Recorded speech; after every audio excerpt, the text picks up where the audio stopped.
Good morning, students. Today we are going to learn reproduction in flowering plants, sexual reproduction in flowering plants. So before to discuss the process of sexual reproduction, first of all, we should know a little bit about the flowers. First of all, in the plants after vegetative growth, several hormonal and structural changes occurs that initiate the differentiation and development of floral buds and finally flower. So after vegetative growth in the plants, shoot modified to form flower. So this flower is the modification of shoot, and this flower, a typical flower, consists of four main whorls, that is the calyx, corolla, androecium and gynoecium. Calyx consists of sepals, corolla consists of petals, and androecium consists of the stamen, and the gynoecium consists of the carpel or pistil. So these are the four whorls in a typical flower.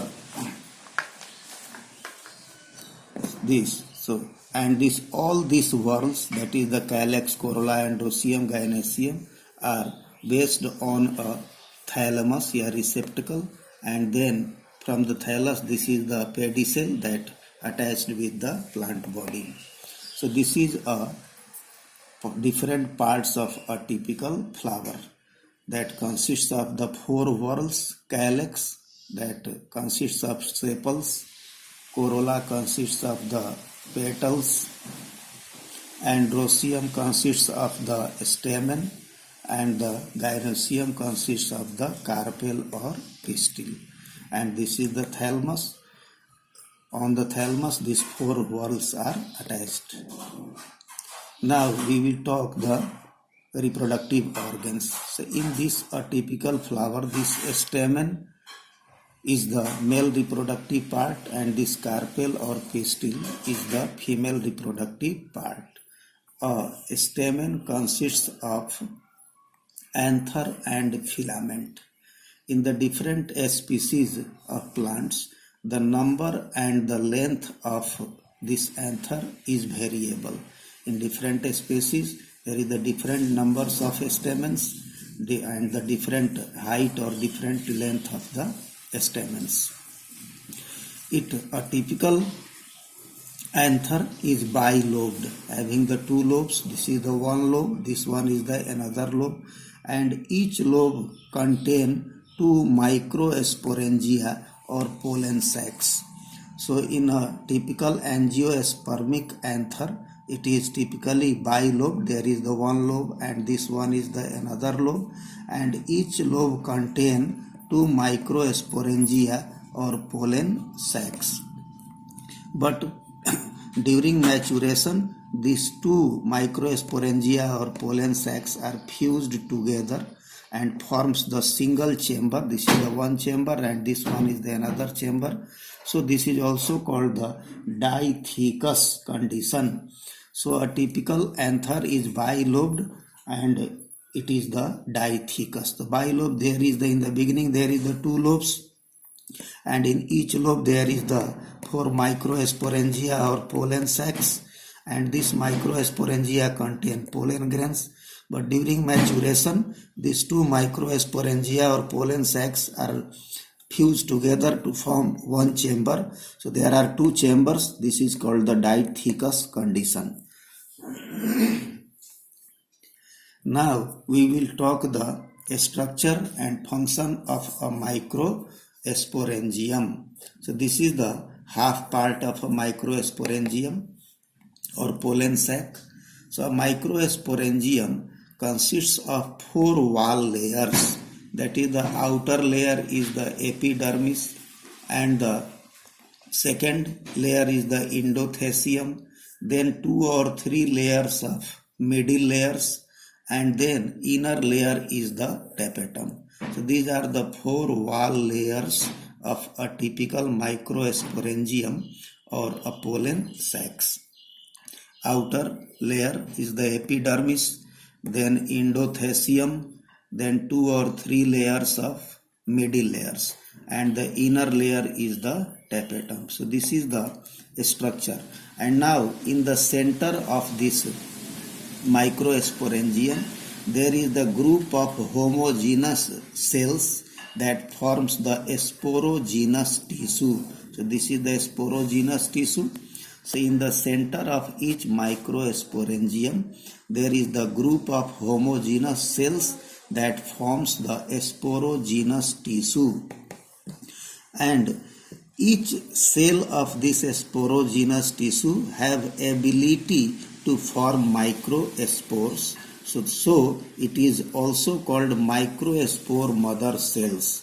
So these are the microspore mother cells also we can say, because each cell have the ability to divide by meiosis cell division to form microspores. So each cell have the potential, have the ability to form microspore. So each cell is also called the microspore mother cells.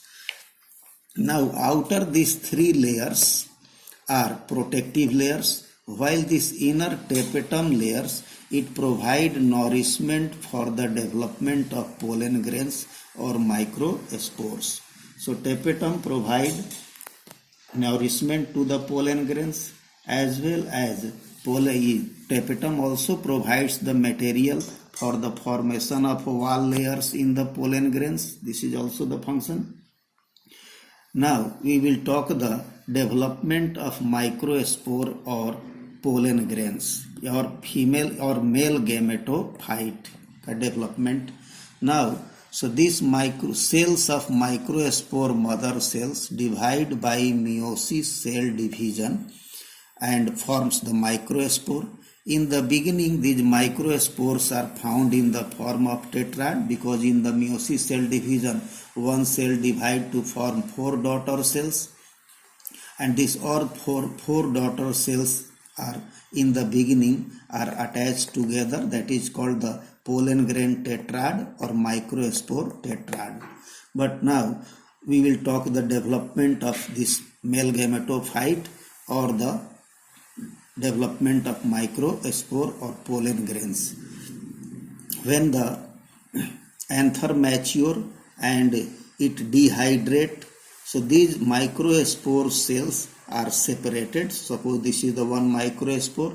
Now the different changes occurs in the microspore, and the nucleus of microspore divides by mitosis cell division to form 2 nuclei.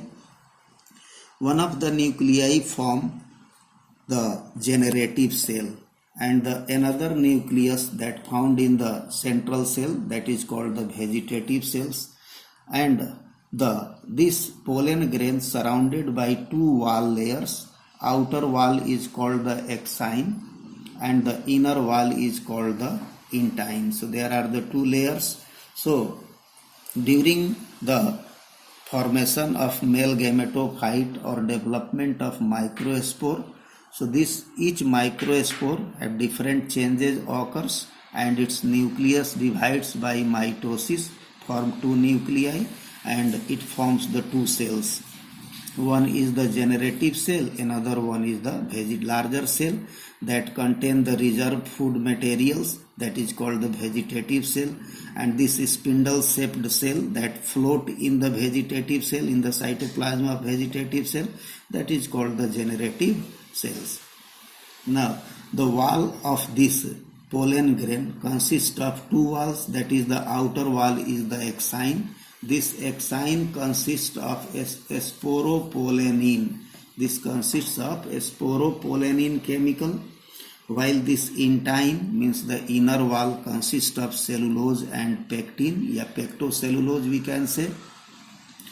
This sporopollenin is the special chemical, organic chemical, having the resistance of high temperature, resistance of a strong alkali, resistance of a strong acid also, and also there is no enzyme which can digest the sporopollenin, and that's why the pollen grains are preserved as fossil. Means we can found the pollen grain as a fossil because this exine layer that consists of the sporopollenin chemical, and this chemical is highly resistant to acid, alkali, resistant to any enzymes, temperature, high temperature. So it helps to preserve these pollen grains as fossils. So we can find these pollen grains as fossil due to the presence of this exine. But at some places there is no sporopollenin, and that is called the germ pores. So there are germ pores found in the exine layer, and at the germ pores there is no sporopollenin. These germ pores provide the passage for the germination of pollen grain, a development of pollen grain, or the passage for the pollen tube. When this pollen grain germinate, the pollen tube comes out through the germ pores. Now in time, this is the inner layer that consists of cellulose and pectin, and when the pollen grain germinate and pollen tube comes out through the germ pore, this entire layer forms the wall of that pollen tube. And so this is the development of male gametophyte or pollen grain.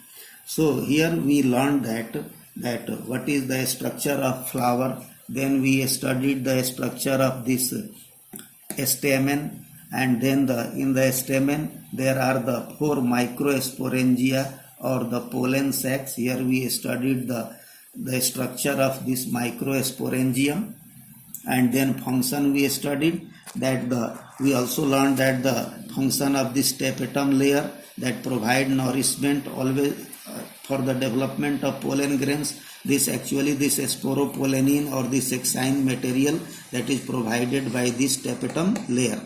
And in the central part that each cell have ability to form the microspore. So each cell is called the microspore mother cells. So in the beginning, this microspore mother cell divide by meiosis to forms the microspore. In the beginning, this all 4 microspores, because in meiosis one cell divide to form 4 daughter cells. They are attached together in the young anther. But when the anther mature, dehydrate, these microspores separated and develop to form the pollen grains. This is called the development of male gametophyte, development of pollen grains. Now we will learn another topic. That is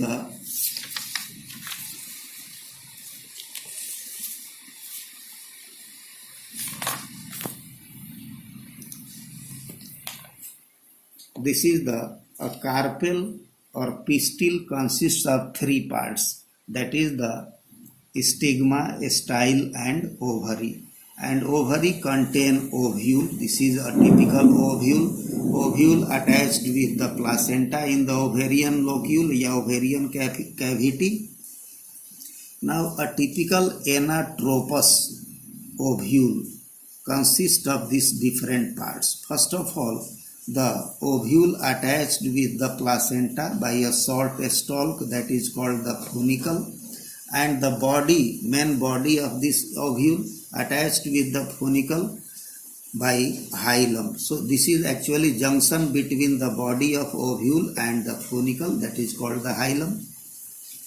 So now the ovule surrounded by the 1 or 2 integuments, that is the outer integument, this is the inner integument, and these 2 integuments encircle the ovule, but at one point there is no integument, that is the opening of the ovule called micropyle.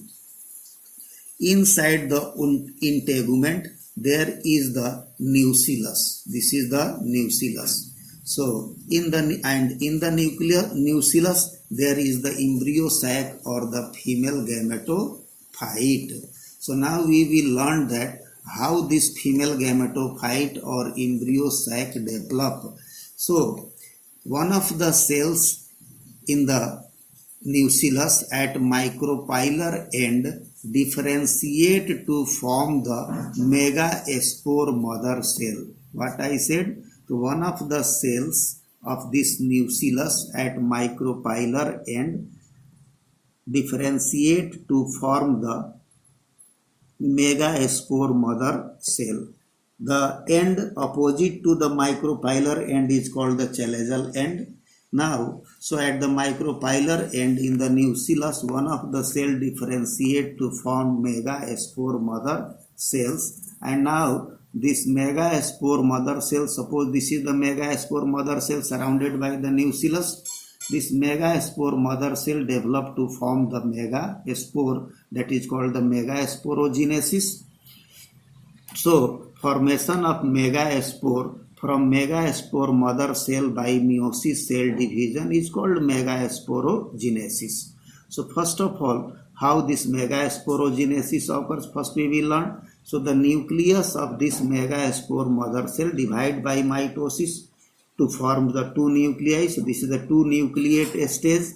Now again it divides by mitosis. No, not mitosis. This megaspore mother cell now divide by meiosis to form the megaspores. So first of all, the nucleus, the megaspore mother cell divide to form two cells, and then it divide to form four daughter cells, because in meiosis the megaspore mother cell divide by meiosis to form the four daughter cells. These are the four daughter cells. They are called the megaspore tetrads. One of the megaspore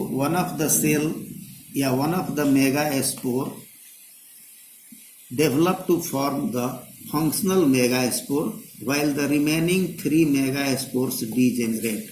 And from one of the functional megaspore, the embryo sac or the development of female gametophyte occurs. So now we will talk the development of female gametophyte. So this is suppose this one is the functional megaspore. The nucleus of this functional megaspore divides by mitosis to form two nuclei, then again divide by mitosis form four nuclei, again divide by mitosis to form 8 nuclei. So this is the 8 nucleate embryo sac, this is the 2 nucleate embryo sac, this is the 4 nucleate embryo sac. This is the free nuclear division, because nuclear division is not followed by the cell wall formation. So this is the free nuclear division.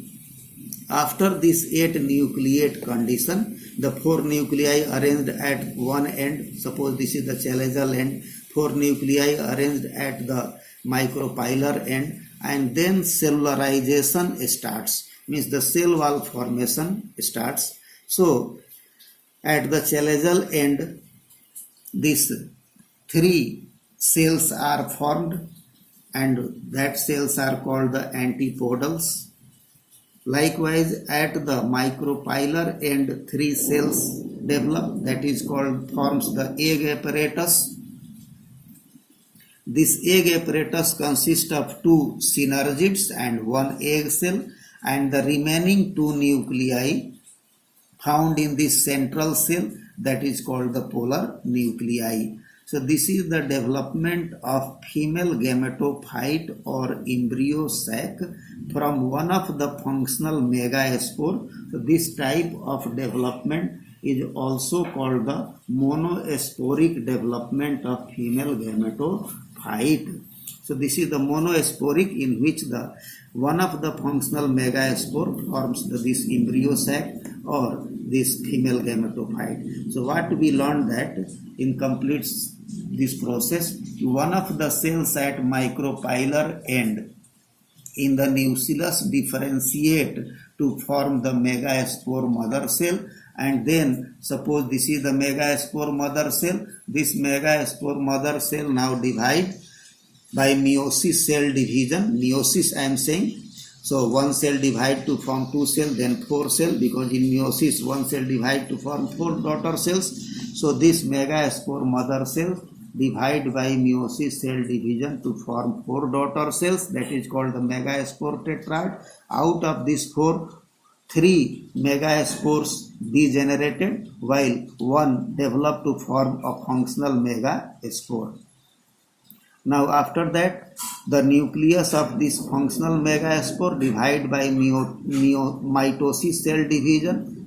Again, mitosis cell division to form 8 nuclei. This is the pre-nuclear division, and then cell wall formation occurs, cellularization occurs. So 6 cells are developed. These 3 cells at the chelazal end forms the antipodals, and 3 cells at micropylar end forms the egg apparatus. This egg apparatus consists of 2 synergids and 1 egg cell, and the remaining 2 nuclei found in this central cell, that is called the polar nuclei. So at the end of the development of this embryo sac, it is the 7-celled but 8 nucleate structure. It is 7-celled but 8 nucleate structure.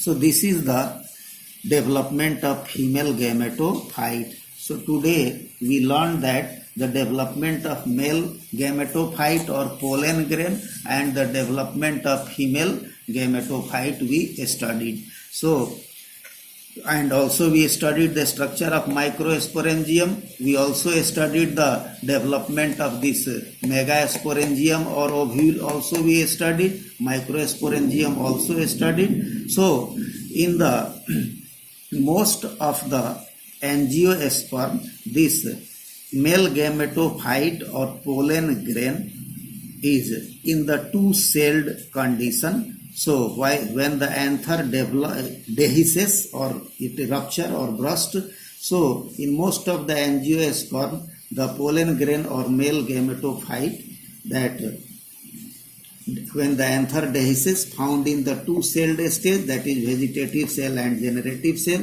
while in some this generative cell divide by the mitosis cell division to forms the 2 male gametes. So in some angiosperm, this pollen grain or male gametophyte now released from the anther at 3-celled stage.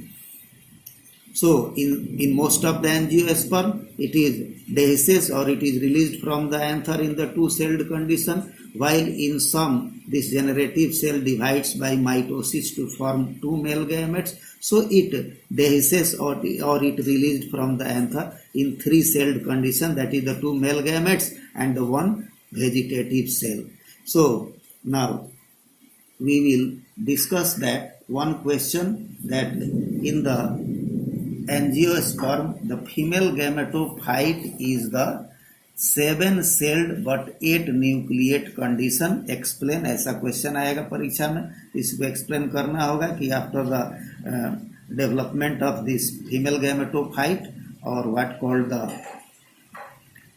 embryo sac, it contains 3 cells at the chelazal end called antipodals, 3 cells at the micropylar end called the egg apparatus, and the 2 polar nuclei found in the central cell. Now at the micropylar tip, these synergids have a special thickening called the filiform apparatus. This filiform apparatus guide the entry of pollen tube into the embryo sac. So now, thank you. Now we will talk the next topic in the next video.